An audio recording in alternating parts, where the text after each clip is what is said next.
Going live. Oh, hello everybody. How are we all doing?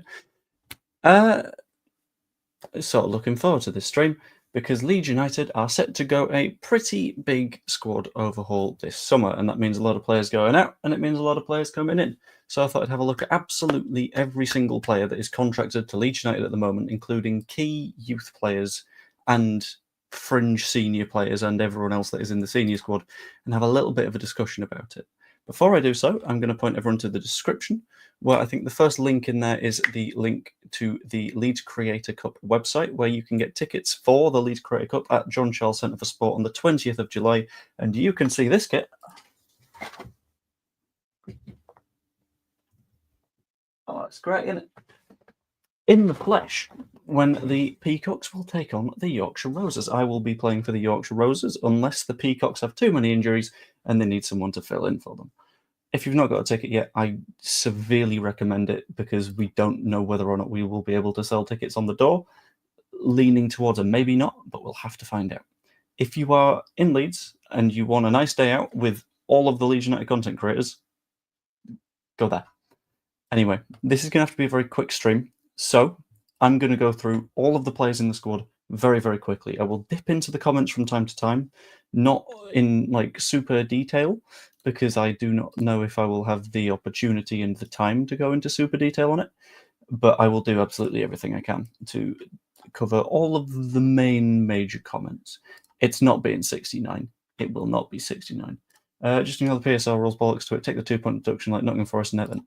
No, because you can tell that being Leeds, it wouldn't be a 2-point deduction this time. It'd be significantly bigger. Anyway, to start with, we're going to go through the goalkeepers first. Alex Cairns. Alex Cairns does a job at Leeds, and it might not be an on-pitch job, but it is still a very, very important job, and it is the job of adds to the homegrown quota while still being a broadly functional footballer. I think he stays because I think it would be very, very weird to get rid of him because players that do that job are relatively rare, especially coming out of your own academy. That adds another level of homegrownness, which is especially useful, and I think we should focus on. Next up on the goalkeeping list is Carl Darlow, and Carl Darlow is complicated for me. Carl Darlow is very, very clearly a pretty solid goalkeeper. However, he's not one of those goalkeepers that you look at and you think, yeah, you're starting in the Premier League. For me, he's a very, very good rotational option. I don't know if I would personally go beyond that, purely because the Premier League is another step up. The biggest concern that a lot of people have when it comes to watching Carl Darlow playing football is he necessarily confident when it comes to using his feet? For me, no, he's not. And considering that, you end up in the very, very difficult situation of, well, that's where you get pressed a little bit higher in the Premier League. That's where you got a little bit less time, and that's where I think Carl Darlow makes mistakes. I think he sticks around, but I think he sticks around as a backup, which is not the worst spot to be in, to be completely honest. Backup to a Premier League club, you're going to take it. And then it comes to Ilham Meslier. Ilham Meslier, I think I agree with absolutely everybody. Everybody is of the opinion that Meslier is probably a sell at this point, and I firmly agree on that because I don't quite think he's a viable player to keep around at this point in time. 1 second, I need to jump with some settings. That should work. There we go. Yeah, I don't think Ilham Meslier is a viable player to keep around. I think Ilham Meslier gets sold, and that means that in net we will very, very probably need one starter. Meslier out, starting goalkeeper in. What I'm going to do after I do each of the sections, which is going to be goalkeepers, defenders, midfielders, creative attacking players, and strikers, then I'll have a quick dive into the comments, including covering this one.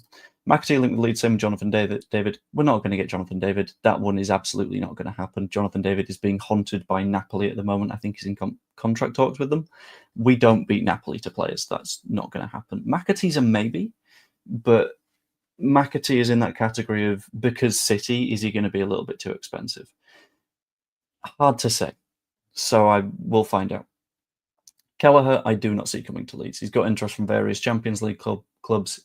It would be a daft move for him to make a move to Leeds United. However, Sean is stubborn and thinks it'll happen. Hello, Wayne, and hello, Warpiglet. If you missed it, it's the Peacock shirt. It's quite nice. Look at this. Oh, Anyway, because quick stream, I'm going to get into the next stage, which is the many, many, many defenders, and that starts with Jayden Bogle. I don't think I could find a single person, if I was looking, that would say, actually, we don't need Jayden Bogle. Jayden Bogle is a massive contributor to the squad at the moment. He is a very effective attacking wingback, and they're relatively common nowadays. But to find one that also has the work rate to get back, which Jayden Bogle does, is relatively rare. Add on to the fact that we know that the structure works with Jayden Bogle on the pitch. So Sheffield United would play three at the back. You would have Bogle bomb on down the right-hand side, and no one drops into cover, which means that it's still just your three at the back, but it tends to be wobbly. Whereas currently our system involves Bogle bombs on, Tanaka or Gruev or Ampadu or whoever is playing in midfield drops into cover as that right back role, and it makes sure that you're not left short at any point in time. To cover this off, it's more of like a pinky purple sponsor. That is more of a pink, but it's fine. It'll be okay. So Jayden Bogle, I would potentially be tempted to start, and I know that might be a controversial view, but I think you start him because I genuinely think that we'd be okay given everything around the club at the moment. Sam Byram is one that I would definitely consider as a backup. Sam Byram, again, adds to that homegrown quota, and I think it'd be very nice for him to be at Leeds United in the Premier League. That is something that he didn't really get the opportunity to do ever before, but now he can. And this is where the sentimentality part of me is coming in. You've got to keep Sam Byram in the squad for me. Junior Firpo is an interesting one. Junior Firpo, I would offer a contract, and then it's a question for him. If Firpo wants to stay, go for it. As far as I've read, this entire stream idea, by the way, comes from an article that I saw in the Yorkshire Evening Post from Graham Smith, in which he covered all the Leeds United players and their potential futures next season. In the case of Junior Firpo, it seems like he might be tempted abroad if they are offering a longer contract, because as a footballer, you've got a shorter career, therefore longer contracts are better because you guarantee an income. For me, Junior seems like a player that I would want to keep. Same reasoning for Bogle, because they're both excellent at their role and know the system, and it's just nice to have them around in the same way that it's nice to have likes on the stream around. Pop a like on the stream. Thank you very much. That was smooth. See that? But no, I would at the very least keep Junior Firpo, but I would try to sign a starting left back anyway, purely because you want to be a little bit safe with it, because you want to make sure that if Firpo isn't up to it in the Premier League again, I firmly believe that his issues before came from repeat injuries, and then he was under Jesse Marsh, and no one looks good under Jesse Marsh. I think with Firpo, you give him a go, see what comes out, and then if that doesn't pay out, then at least you've got another left back in place competing with him for that spot. Isaac Schmidt is a complicated one. Isaac Schmidt is a player that I would like to see more of, but I don't know if he will want to stick around. I can absolutely see him pushing for more football, which is why things get a little bit complex, which is why things get a little bit because I don't see him starting next season. I see him maybe coming off the bench from time to time, and sure, if he impresses in training, go for it. You start playing Isaac Schmidt. But the concern there specifically is he's going to want to play a decent amount of football. He's going to want to get into the Swiss squad. Is he going to be able to do that at Leeds? That's the question mark. So I don't know whether or not Schmidt will want to stay. I would choose to keep him, but for me, it's more of a question for him. Moving on to Max Fober. This is an easy one for me. I would sell Max Fober. Because again, he's going to want to play football. He wants to get in that Austrian lineup. Of course he does, because the World Cup is coming up, and it's the World Cup in the US, and the US is ultimately where you can do a lot of branding, a lot of advertising. For your personal brand, playing at the World Cup in America is going to be colossal, which means that Max Fober is going to want to do that. And in addition to that, the fans don't have that much of a connection to him, so I don't mind Max Fober going. Max Fober leaving is completely fine for me. If anyone disagrees, that's fine, but be okay. Bye-bye, Max. Toodle pip. Next, we move on to Pascal Struck. Pascal Struck, I think we definitely want to stay. If there is a massive bid that comes in from the likes of Spurs, who reportedly have a little bit of an interest, then maybe you get tempted to take it. But being one of our co-captains, I would want to keep Struck. I think he's a little bit underrated by our own fan base. Very, very good player. It just depends on the number if Spurs do make a bid. If Spurs are offering like 30, 35 million pounds, that is basically all profit, you probably have to take it and then reinvest that. But I want to keep Struck. Joe Rodon, very obvious, you keep him around, very good player. James DeBio has a lot of potential, which is why I would obviously say chuck him on loan, because you need match time to develop. And I think it's a good time for DeBio to have a little bit of a wander. In terms of defensive needs, I've gone with one left back because you want to have someone to add to Junior Firpo anyway, and then one or two centre backs. One centre back to strengthen us just in case, because that I would want to do that anyway. I've said two centre backs in the event of Pascal Struijk. If Pascal Struijk does leave, you're going to need a second one just to add that little bit of depth, because we're already a little bit thin there. We've already got Struijk, Rodon, Voba? Question mark. So if Voba goes, if Struijk goes, you're going to want to back up there. I'm going to do the hop over to the comments now. I love the speed of this stream. It's great. I should do this more. It's just very, very fast. Firpo staying him and Schmidt fight out. I like the idea. I do not know who you're referring to. I'll be honest with you. I will get to the later players later. There's a couple of bold takes in there. Gruev and Matteo as specific examples. There's very, very big shouts. Yeah, keep Firpo as the 10. 3 mid players we need to spend big on his striker, attacking mid, keeper. Be careful with that much spend on the rest.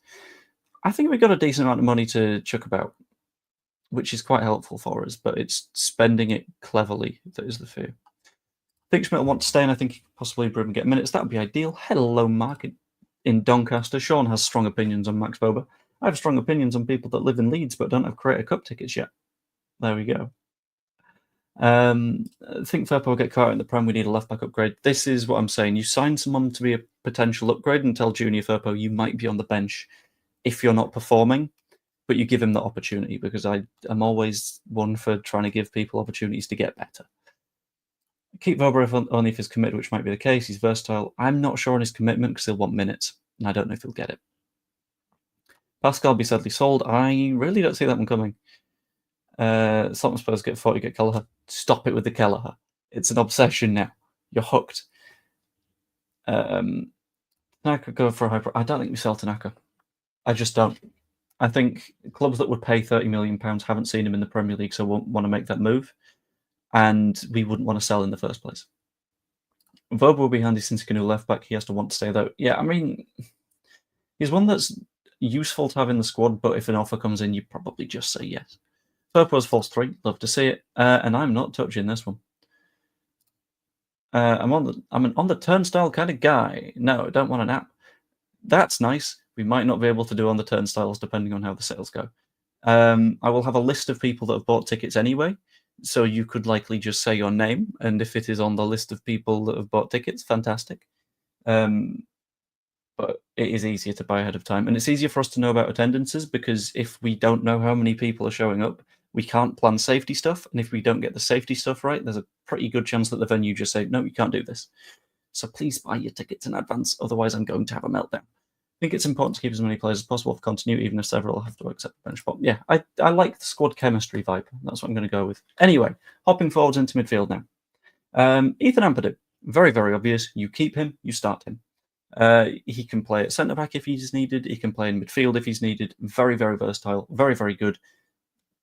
Very, very useful player. Like, I love Ethan Ampadu. He's going to stick around. He's going to become a Leeds legend. I'm calling it now. Next, we get to Ilya Gruev. For me, we got to keep Gruev. Gruev is a very, very good footballer.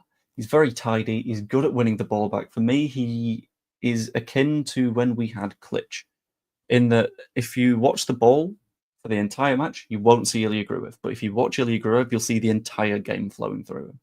Same vibe for me. I would keep him, because he's very, very good at getting midfield control. And if we end up switching to more of a 4-3-3, taking out a number 10 because we need to be more defensively solid, you need midfielders. And one of those can be Ilya Gruev. Tanaka, very obvious, you keep. only if bids come in for like £50 million do you say no, because you don't turn those down. But I think Tanaka is definitely good enough to play for us next season. Josh Giavogi, he goes, doesn't he? You don't keep Josh Giavogi next season. Don't need him. Doesn't fit the homegrown quota, and we no longer are in a position where we're struggling in terms of PSR stuff, or we're not scrambling for a player in a free agent window. There are better players than Josh Giavogi, and as we know from last season, I think it was Paris FC that were maybe interested in signing him. There are places for Giavogi to go, so I do not see that going. It's Joshua. It's Joshua because he's French. Wait, Josh Giavogi. Ha ha. Joe Rothwell, I personally don't see coming back to the club. I think for the price that Bournemouth would want to charge us, there will be better players, and we can probably find better targets. And like, as much as I like him, I do enjoy a bit of Joe Rothwell. I don't know if he's of the level for the Premier League. I would want him to be. I would quite like him back, but I think realistically, you're probably going to want to aim a little bit higher. Next, we get to two players that will almost certainly be going out on loan or permanently sold. I think on loan, you're talking Charlie Crew. Very, very clearly a potentially good player there. Went out on loan last season, did absolute bits. Do it again, see what level he's playing at now. Similarly, Darko JB. We signed him a few years back for £5 million, I think, 4, 5, 5. And he's coming to the end of his contract. 1 year left. So that tells me that either you extend it and you hope that he turns into a bit more of a player, or you just got to sell him, because you got to get something back from that. Because I think that Phillips JB deal is one of the worst deals that we did in terms of like balance, because Phillips was worth more than £40 million at that point. JB was nowhere near £5 million. So I think we did them a favour on FFP or something along those lines, and we just caused ourselves some issues. Sell him. Plymouth might want him. I don't see him having a future at Leeds. So in terms of midfield needs, I would go with one of those progressive players. I'd go for someone to replace Joe Rothwell, someone to do the box-to-box stuff really effectively. And I'd maybe do one additional midfielder for a bit of depth. If you're losing Giavogi, you're going to want someone that can step in and someone that can do the job. And for me, Josh Giavogi can do that. That's where my hopes are at the minute anyway. Hopping back to the comments, I have been keeping an eye on the comments, but it's fine. Like Giavogi go for sure. I think, yeah. Giavogi keep for his experience and he's looked after Nonto. I don't know if you keep him just for his experience. For this Led Zepp, what I'm going to do is we'll go to the website. For anyone with interest in donating to the charity match, which would be massively appreciated, thank you very much. We have a donate link, which is here. So if you fancy it, go for it. That'd be massively appreciated. And the tickets link I'm also going to chuck in here is here. The match is at John Charles Centre for Sport gym, which should be accessible for a lot of Leeds-based people. And it's a nice big stand. We've got a lot of like video production stuff on hand. It's great, genuinely. I was chatting to Joe about this earlier, and he was like, "So is it just one camera watching the pitch?" And I was like, "Oh, Joe, is it just one camera?" It ain't. I've done a lot of planning for this thing. You see the awards when Giavogi named himself Young Player of the Year. I did not. That's great. Rumours on Soufal. I wouldn't be super happy with Soufal, I've got to admit, but that might just be my own biases coming into play. Schmidt's a utility player, useful when injuries hit. Keep Grove, sell Joseph and Nonto for PSR reasons. I think we're mostly okay on PSR for a lot of it. I'm not going to talk incomings right now. So on the Decore thing, I've not seen anything on it, and I'm not really going to dive into it at the moment. I think Grove is a bench option next season, to be honest with you. Longstaff, I've seen conversation around £20 million. I wouldn't want to pay that for him. I've got to be completely honest with you. I'm trying to catch up on the comments, I promise. If we need experience, get Milner. I think Brighton are also offering him a contract, which could make things tricky for us. Moving up to the toughest league in the world, whole new team to integrate, like the new playing structure. Yeah, if we aren't in the top 10 by the end of September, thousands of loons will be demanding Farkas sacking. Yeah, I'm really looking forward to that part of next season. Rothwell doesn't want to stay anyway, doesn't he? I don't know. I'll be real busy. Potentially, yes. It is in Leeds, yes, South Leeds. I think it's sort of Middleton area off the top of my head. I don't know. Anyway, let's go into the attacking players because I've not got long to stream. So let's talk about attacking players. Brendan Aronson. A lot of people have a lot of opinions on Brendan Aronson. I've been talking to Gilly from Ought to Know Better on this one. He's not subtle about the fact that he doesn't like Brendan Aronson, but I think he's firmly a good enough player. He played, I think, all but one of our matches last season. He played a hell of a lot of football for us, and we won the league. And if you are playing that much of a significant role in a team that wins the league, very clearly there is something about you that is very useful and very good to have. For me, I'm going to keep Brendan Aronson, probably as a bench option, but you've got to have him. Dan James, this one just makes sense. He's got 1 year on his contract. You extend the hell out of that one, and you keep him. Such a fundamental part about the way that we play. I like it. We got to go with Dan James. We keep him. Willie Nonto, I think, is an interesting little bit of conversation. Willie Nonto is, we already know, a very, very high-quality player. And he's got a lot of potential behind him. And I think maybe not this summer, but the summer after, you'll get a lot of bids in for him because a lot of clubs that will have the cash to do so will look at him and think, we want to see him be Premier League proven. So I think short term, we're not going to get the bids in to sell him in the first place. I'd say maybe it's viable to do so in the short term. But long term, I don't think his future lies at Leeds United. But that's okay. I think for next season, he's probably a bench option, but who knows? Laji Ramazani, Le Big Ram, you got to keep, obviously. I would say probably as a bench option.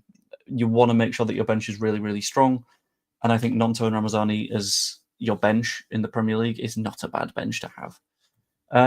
Jackie Haradonna definitely goes. He's burned all of his bridges to the ground. They will never be risen again. Gone. No doubt. Just out. And a lot of people will be like, yeah, what if Everton don't want to buy him? We will find somewhere. I feel like there's a chance that we just give the guy away. He has no value to Leeds United at the moment because of the way that he has treated the club. So that's where I'm going on it. Sam Chambers goes out on loan for me. I think there are a lot of moves that he can find that will be very beneficial for him. And he's in that area of he needs a lot of football now to sort of prove that he can do it on the pitch as well as on the training pitch. Sam Greenwood, gone. I think preferably on a permanent. I don't know how long he's got left on his contract, but he's got to go. And I would say the same for Joe Gelhardt, who is very clearly not of the standard that we need right now. Harry Gray, in theory, I think, can maybe be loaned, but I wouldn't. I would keep him in and around the squad, at the very least as a rotational option. Give him some minutes, whether that's in the cup, whether that's the last 5 minutes against Everton, I don't know. But I think he's got a lot of development to do, and I would quite like him to do it at Leeds. Can't be loaned too young. I've seen that he's allowed to move, though, because he's not on a... That's it. He's not on a professional contract yet, which means that he can't be loaned. But that means that he can move to another club without, like, any blockages or anything. Like, they'd have to pay compensation or maybe a fee if we can agree one. But there's nothing in theory stopping him from leaving, aside from the fact that he knows that it's better for his development. He's seen what's happened with Archie. And then you come to the one that's quite interesting. Then you come to Manor Solomon. Manor Solomon, I would like to keep. Manor Solomon, I believe, is probably a top half Premier League player, which is why Marseille are in for him. So I'd at the very least pay the asking price from Spurs, which I think is £17 million. I think it's 20 million euros, which sounds about right. But I feel like Marseille also try and match that, and I believe that if we're not in that conversation at all, we're making a mistake. It will come down to the player's choice, but I would very much like Manor Solomon. In an ideal world for me, our winger lineup next season is the same as our winger lineup this season because it was very, very good, unless we're able to find something bargainy. But that feels relatively unlikely. So when it comes to our attacking needs, not including strikers, I feel like we need one number 10 just to bolster Brendan Aronson to give Aronson the opportunity to drop to the bench, and potentially a winger depending on what happens with Manor Solomon and if we're able to spot a bargain. Chuck the money in at Manor Solomon, and I feel like we will be absolutely smiling our way to the top half. To be clear, people are going to clip that and be like, "But Joe said we'd go to the top half." No, I'm doing a humour. I'm doing an exaggeration for effect. I don't mean it. But I feel like Manor Solomon is a big part of a club that is able to do very well, and I would like us to be that club. When it comes to your strikers, starting with Joel Peru, Peru stays. For me, Peru probably hovers in and around the bench at first, because I would ideally like us to sign a number 9. I don't know if he's got enough to him to do all the movement and everything required to be a starting number 9 in the Premier League, which is why there's some reservation here. But if we sign someone to battle him for that spot and he comes out on top, fair enough. For me, it's a case of you sign someone and you let them compete. Neither one is you're starting, you're the backup. It's more of a see where people land. Someone that won't land at Leeds next season, at least in my opinion, is Mateo Joseph. I believe he's on for a season on loan. That could be to the bottom end of La Liga. It could be to bottom end of Serie A. It could be to the Championship. Wherever. I think he needs a lot of minutes behind him. I think the issue with Mateo is he gets into those high pressure moments in games, and because he's not got the experience of having had those moments before, that's where he slips and he crumbles. If you've instead got Mateo Joseph doing a lot of football, whether it's abroad or domestic, that can only be beneficial, in my opinion, and he only gets that on loan. If you get another bid of like 10 million quid, I probably think sell him. But I don't think his 25-26 season is at Leeds United. Then we come to Pat Bamford. Then we come to the boy, the Bamford Defence League. We've moved on from Melier now. I'm going to do the controversial thing. I'm going to say you keep him. For me, you keep him for mainly having that bit of experience that's been at Leeds. Not just been at Leeds, but been at Leeds in the Premier League. He's played at that level before, and he's proven last season that when he's on the pitch, he's up there with the best of them. And for me, I would quite like him to have another go at doing Premier League bits, because he not only sort of benefits when he's on the pitch, but you could see that he was having a role behind the scenes as well. By sort of the things that he was doing in that promotion parade, you were like, oh, cool, you play a genuinely big part in this squad. And I think that's quite important to have. For me, I agree with what BMG's just said, probably would be our third choice. But I think he's not a bad third choice to have. I would absolutely not complain about that in the slightest. So in terms of striker needs, I think we need a starting number 9. I think we need a starting number 9, and then you've got Peru and you've got Bamford, with Mateo going out on loan. And I would not complain about that at all. I think that would be a reasonably well-built squad. But what do you guys think? I won't be able to stay on stream for too long, but I'm going to have a quick skim through the comments and then I'll have to drop off. My apologies, amigos. Solomon isn't worth £25 million, correct, but thankfully we don't need to pay £25 million. 17 million, not a bad price. I think I agree. Do not clip anything up. We can get better than Solomon. You say that, but when he's fit and healthy and on form, I don't think there is much better than Solomon. Bargy will... I know of Rooney Bargy, and I personally don't think his next move is going to be Leeds. I think his next move is going to be way, way above Leeds. For example, I've just searched Rooney Bargy. Spurs circling him, Man City circling him, spent time with Callum Wilson, so that implies something potentially Newcastle flavoured. Chelsea circling him. Many clubs are surrounding Rooney Bargy, and I don't think his next step is going to be Leeds United. Is my worry. I think someone's going to come in for Largy, maybe, but I would still keep him, even if that does happen. But yeah, what I'm going to do is I'm going to hop us over to a questionsy corner, because why not? So I'll do 2 or 3 questions, and then I've got to run, because I, in theory, should be finishing the stream at 9ish, and it's fairly tight on time. So chuck your questions my way, and then I'm going to dip. If one of those questions is, how do I get tickets for the Leeds Creator Cup? Well, there's a link in the description to the website.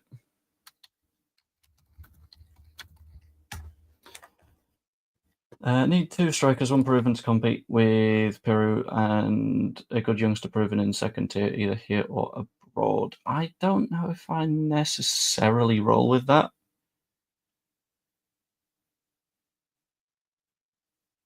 Just because, like, the 1 proven striker thing always feels a bit weird to me, because, like, football is football. It doesn't matter where you are. Like, if you are able to bang them in the Bundesliga, who's to say that you're not able to do it in the Premier League, is the question for me. Who do you think could be a shock sale? For me, the biggest risk of that is Stroke. So it's hard to say. Absolutely not. You do need to stop. If we were writing Bamford for anything this year, we'll be down. Remember when people said that if Patrick Bamford plays this season, we won't get promoted? Here we are. How much does Bamford go for? I don't think he does. Cutting it short to go on other lives. I'm not. I've genuinely got shit to do. I'm not reading that one, Scooby. That was... No, in fact, I'll do it in a Josh Gilavogi Frenchman voice. Ça rock me mama like a wagon wheel. Pickle onion monster mansion. Ça se m'appelle. My hobby horse is for us to get 2 or 3 free transfers thoughts. I wouldn't mind 2 or 3. I think if you're going beyond that, you're relying a little bit too much on them. I think 1 free, a couple of loans, and you're probably looking good. But much more than that, I feel, is a risk.